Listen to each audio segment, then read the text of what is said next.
Students కి BiPC వాళ్ళకి కూడా ఇంజనీరింగ్ మీరు కల్పిస్తున్నారు. ఒక్క మాట దీనికి సంబంధించి పేరెంట్స్ కి కాస్త బూస్ట్ అయ్యేలాగా ఏం చెప్తారు? చిన్న క్యాలిక్యులేషన్స్ మీరు చెప్పినా నేను కరెక్ట్ చేస్తాను అండి. Yes. Last year 24 lakhs members రాశారు స్టూడెంట్స్, 13 lakhs క్వాలిఫై అయ్యారు. ఈ ఇయర్ వచ్చి 22 lakhs రాశారు, క్వాలిఫై అయింది 12 lakhs.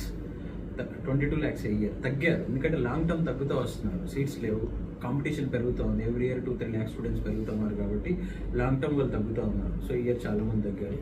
So all over India మనకున్న సీట్స్ 1,20,000 సీట్స్ అండి ఎంబీబీఎస్. సో 12 లక్షలు 1,20,000 సీట్స్ కూడా ఇంకా కంప్లీట్ గా కాలేదు. Medical colleges are not in full form. So it is 1 lakh. సరే 1 lakh అంటే 10% కూడా లేవు. 12 lakhs లో 10% కూడా లేవు. What about 11 lakhs aspirants? వీళ్ళందరూ ఆస్పిరెంట్సే కదా సార్. ఒక 50% టైం పాస్ రాశారనుకున్నా, ఇంకో 40% అయితే ఆస్పిరెంట్సే కదా. సో వీళ్ళందరికీ వేరే ఆల్టర్నేట్ ఏదో కావాలి. దాంట్లో 1 or 2 years లాంగ్ టర్మ్ తీసుకున్న వాళ్ళు, 3 years లాంగ్ టర్మ్ తీసుకున్న వాళ్ళు కూడా ఉంటారు. సో మళ్ళీ వాళ్ళు మెడికల్ రిలేటెడ్ కోర్స్కి వెళ్తే మళ్ళీ 4-5 years చదువుకోవాలి. అలా కాకుండా ఈ కోర్స్ ఏంటంటే 3 years లో అయిపోతుంది.